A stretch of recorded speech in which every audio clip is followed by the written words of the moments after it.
नमस्कार दोस्तों, मैं Dharmendra Verma online study with DK में आपका बहुत बहुत स्वागत करता हूं। जैसा कि आप सभी को पता है कि 28 दिसंबर को जो सीटेट की एग्ज़ाम है वो शुरू हो चुकी है, जिसमें आपका पेपर फर्स्ट है वो हो चुका है और उसका एनालिसिस हमारे पास है। प्रश्न आ चुके हैं और किन किन टॉपिक से प्रश्न पूछे गए हैं वो सब हम आपको इस वीडियो के माध्यम से बताएंगे। टोटल 60 प्रश्न रखे गए हैं, जिसमें पर्यावरण, बाल विकास, गणित, हिंदी, इंग्लिश और संस्कृत के प्रश्न यहाँ पर आपको बताए जाएंगे। साथ में टॉपिक बताए जाएंगे कि किस प्रकार के टॉपिक से प्रश्न पूछे जा रहे हैं। थोड़ा सा मैं बाहर हूँ, थोड़ा माइक नहीं है, मैं बिना माइक से वीडियो बना रहा हूं, तो थोड़ा सा ध्यान दीजिएगा। तो यहाँ पर देखिए, आपको यदि इसकी पीडीएफ चाहिए तो आप हमारे टेलीग्राम को ज्वाइन कर लीजिएगा। शाम तक आपको ये पीडीएफ मिल जाएगी, तो लिंक आपको डिस्क्रिप्शन में मिल जाएगी। साथ में देखिए यहाँ पर एक नंबर शो हो रहे हैं 9340089205, है ना।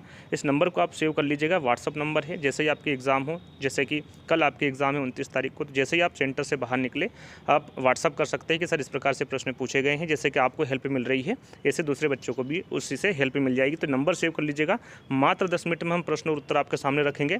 तो ये छोटा सा वीडियो रहेगा जिसमें आपको एनालिसिस मिलेगा। तो वीडियो को ज़्यादा से ज़्यादा शेयर करिएगा और लाइक ज़रूर कर दीजिएगा और चैनल को सब्सक्राइब कर लीजिएगा। देखिए, सबसे पहले हम पर्यावरण अध्ययन की बात करें तो पर्यावरण अध्ययन में जो प्रश्न पूछा गया था वो आपका उद्यान और अभ्यारण्य से प्रश्न पूछा गया था। सही जोड़ी का मिलान आपको करना था। प्रश्न ऐसा का ऐसा ही था। ये यहाँ पर जो विकल्प है ये ऊपर नीचे हो सकते हैं। आपका जिम कॉर्बेट राष्ट्रीय उद्यान, रणथंभौर राष्ट्रीय उद्यान, गिर राष्ट्रीय उद्यान और काजीरंगा राष्ट्रीय उद्यान, इन चारों के बारे में पूछा गया था और आपको सही मिलान करना था कि जिम कॉर्बेट राष्ट्रीय उद्यान कहाँ है, रणथंभौर राष्ट्रीय उद्यान कहाँ है, गिर राष्ट्रीय उद्यान कहाँ है या फिर काजीरंगा राष्ट्रीय उद्यान कहाँ है। तो यहाँ पर देखिए, हम सही जोड़ी मिलान करके भी आपको बता देते हैं। जिम कॉर्बेट राष्ट्रीय उद्यान का सभी को पता है, उत्तराखंड में है। रणथंभौर राष्ट्रीय उद्यान ये कहाँ पर है, तो ये आपका जो है राजस्थान में है। गिर राष्ट्रीय उद्यान कहाँ पर है, तो ये गुजरात में है। और काजीरंगा राष्ट्रीय उद्यान कहाँ पर है, तो ये असम में है। तो यदि आप सही जोड़ी मिलाएंगे तो इस प्रकार का आंसर आपके सामने निकल के आएगा। ये ऊपर नीचे हो सकता है, लेकिन प्रश्न ऐसा का ऐसा ही पूछा गया था। दूसरा प्रश्न आपसे पूछा गया था कि वहाँ पक्षी कौन सा है जो सिर से दुम तक नीला है, पूरा का पूरा नीला है, वहाँ पक्षी कौन सा होगा, आपका मोर होगा, है ना। तीसरा प्रश्न पूछा गया था आपसे कि कौन सा पक्षी सामाजिक कीट नहीं, जो समूह में नहीं रहता है। ये प्रश्न जो सीटेट आपकी ऑनलाइन एग्ज़ाम है या फिर जो ऑफलाइन एग्ज़ाम है, दोनों में ही प्रश्न पूछा गया था। और सभी को पता होगा कि मकड़ी, आपने मकड़ी को देखा होगा, वो सामूहिक समूह में रहना पसंद नहीं करती है, वो अकेले रहना पसंद करती है। तो सामाजिक कीट कौन सा नहीं है, मकड़ी है ना। 4 विकल्प ऐसे कैसे पूछे गए थे, आंसर आपका यहाँ पर मकड़ी होगा। अगला प्रश्न है आपका कि निम्नलिखित में से कौन सा पक्षी अपनी गर्दन को काफ़ी हद तक पीछे की ओर घुमा सकता है। देखिए, पीछे की ओर घुमा सकता है, ये प्रश्न मैंने काफ़ी बार आपको बताए हैं, सभी को पता है। विकल्प ऐसे ही पूछा गया था, मैना, उल्लू, कौवा, कोयल। इस प्रकार से 4 विकल्प आपके सामने थे और उत्तर आपका क्या होगा वहाँ पर, उल्लू। इसी तरीके से देखिए, 2 प्रश्न पूछे गए थे। अब 2 में से कौन सा पूछा गया था, ये कमेंट्स के माध्यम से बता सकते हैं आप, है ना। या तो ये पूछा गया था कि कौन सा पक्षी अपनी गर्दन झटके से आगे पीछे करता है। देखिए, दोनों प्रश्न में से एक प्रश्न पूछा गया था, यदि गर्दन घुमाने के बारे में पूछे तो वो आपका उल्लू होगा, और यदि अपनी गर्दन झटके से आगे पीछे करता है तो वो पक्षी आपका मैना होगा। देखिए, एक फल के बारे में पूछा गया था। फल यानी कि 4 विकल्प आपको दिए गए थे, जिसमें पहले विकल्प में मूली, गाजर, है ना, सेब फल, जो भी फल है उनके बारे में लिख दिया गया था और आपसे विकल्प के माध्यम से पूछा गया था कि कौन सा विकल्प आपका सही हुआ, ग्रुप के माध्यम से, है ना। तो कौन सा फल है, इस प्रकार का प्रश्न भी आपसे पूछा गया था।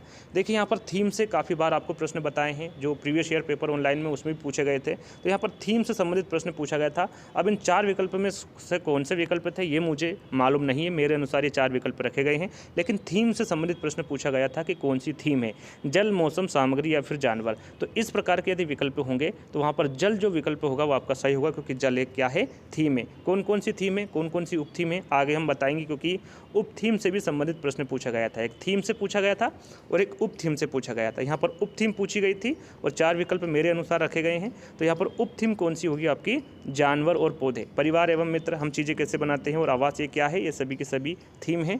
देखिए, जैसे कि मैंने यहाँ पर आपको बताया है, थीम कितने प्रकार की होती हैं, तो थीम 6 प्रकार की होती है। कितनी, 6। उप थीम कितनी होती हैं, 4। किसकी उप थीम होती हैं, तो परिवार एवं मित्र की होती है। परिवार एवं मित्र की कितनी उप थीम होती हैं, 4 होती है। कौन कौन सी, संबंध, कार्य और खेल, जानवर और पौधे, ये जो 4 प्रकार की उप थीम है, ये किसकी उप थीम है, परिवार एवं मित्र की।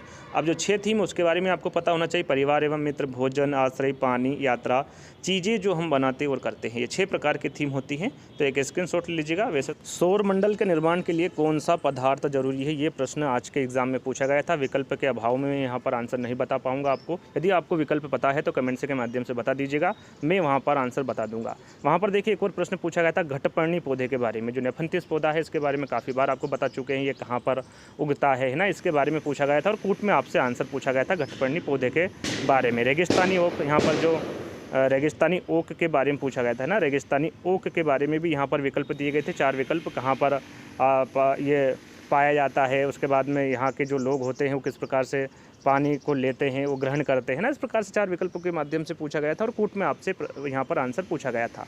ट्रेन से संबंधित प्रश्न पूछा गया था, जैसे सीटेट ऑनलाइन जो प्रीवियस ईयर पेपर हमने कराए थे, इसी प्रकार के प्रश्न पूछे गए थे। कर्क रेखा से संबंधित प्रश्न पूछा गया था, ये भी हमने करवाया था।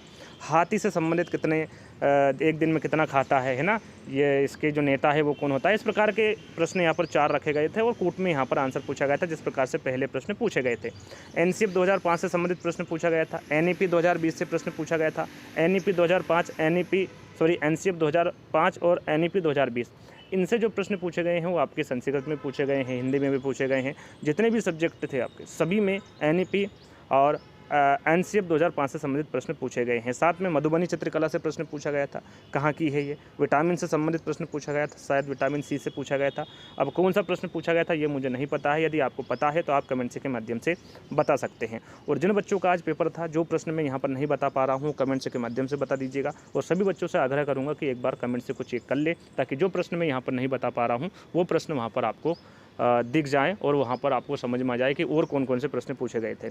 बाल विकास की बात करें तो यहाँ पर सिर्फ टॉपिक ही मुझे मिले हैं, प्रश्न नहीं मिला है। अच्छा लड़का अच्छी लड़की के बारे में जो रूढ़िबद्धता है उसके बारे में यहाँ पर प्रश्न पूछा गया था। पियाजे से संबंधित प्रश्न पूछे जा रहे हैं। वाइगोत्स्की से, चोम्स्की से और एक सिद्धांत भी पूछा गया था। तो ये जो वाइगोत्स्की, चोम्स्की है ना, पियाजे है, इनसे संबंधित तो अच्छे से याद कर ही लीजिएगा। जितने भी प्रश्न हैं उनके टॉपिक अच्छे से क्लियर कर लीजिएगा, क्योंकि सभी, चाहे वो कोई सा भी विषय हो, सभी में इनसे संबंधित प्रश्न पूछे जा रहे हैं। ग्रोथ एवं डेवलपमेंट से संबंधित एक प्रश्न पूछा गया था। आरटीई 2009 से संबंधित प्रश्न पूछा गया था। समालोचनात्मक चिंतन से संबंधित प्रश्न पूछा गया था। एनसीएफ 2005, जैसा कि मैंने आपको बताया था, ये पर्यावरण में भी पूछा गया है, आपका बाल विकास में पूछा गया है, हिंदी में भी पूछा गया है, कोहलबर्ग से आया था। किशोरावस्था से एक प्रश्न पूछा गया था, वो प्रश्न कौन सा था इसके बारे में मुझे पता नहीं है। देखिए, एक प्रश्न मुझे मिला है कि प्रगतिशील शिक्षा में किस प्रकार का अधिगम होना चाहिए, ये प्रश्न आज बाल विकास में पूछा गया था। सीधे सीधे भी प्रश्न पूछा गया है। मॉडरेट आपका आज का पेपर था, मॉडरेट आप समझ सकते हैं ना। और मूल्यांकन से संबंधित प्रश्न पूछा गया था, मूल्यांकन से तात्पर्य पूछा गया था शायद। एनईपी 2020 से, जैसा कि मैंने अभी आपको बताया, सारे सब्जेक्ट में एनईपी 2020, एनसीएफ 2005 और आरटीए 2009 से संबंधित काफ़ी प्रश्न पूछे गए थे। गणित की हम बात करें तो इसमें भी हम टॉपिक ही आपको बताएंगे। ट्रेन से संबंधित प्रश्न पूछे गए थे, क्षेत्रफल से संबंधित प्रश्न पूछे गए थे, वर्ग से संबंधित प्रश्न पूछे गए थे। बात करें आगे तो भाज्य और अभाज्य से संबंधित प्रश्न पूछे गए थे। एलसीएम और एचसीएफ से संबंधित प्रश्न पूछे गए थे। ट्रायंगल से संबंधित प्रश्न पूछे गए थे मैथ्स में। भिन्न से संबंधित प्रश्न पूछे गए थे। प्राकृतिक संख्याओं का योग पूछा गया था। 4 प्राकृतिक संख्या दे दी, 3 दे दी, 5 दे दी, जो भी थी उसका योग आपको यहाँ पर बताना था। वेन हिले से संबंधित प्रश्न पूछा गया था। ये सारे जो टॉपिक है हमने पहले से ही आपको क्लियर करा के रखे हैं, है ना। एनसीएफ 2005 आकलन से संबंधित प्रश्न पूछे गए थे। तो ये सभी के सभी मैथ्स में ही प्रश्न पूछे गए थे। तो ये जो पीडीएफ है, आप हमें हमारी जो पीडीएफ है शाम तक टेलीग्राम ज्वाइन कर लीजिएगा, वहाँ पर ये मिल जाएगी, है ना। हिंदी की हम बात करें तो देखिए, एक गद्यांश पूछा गया था और एक कविता पूछी गई थी। तो जो गद्यांश है वो किस पर आधारित था, तो वो मातृभाषा पर आधारित था, और जो कविता थी वो भारत माता पर आधारित थी, है ना। इस प्रकार के प्रश्न हिंदी में पूछे गए थे। बाकी जो गद्यांश पद्यांश में से एक संधि पूछी गई थी, समास पूछा गया था।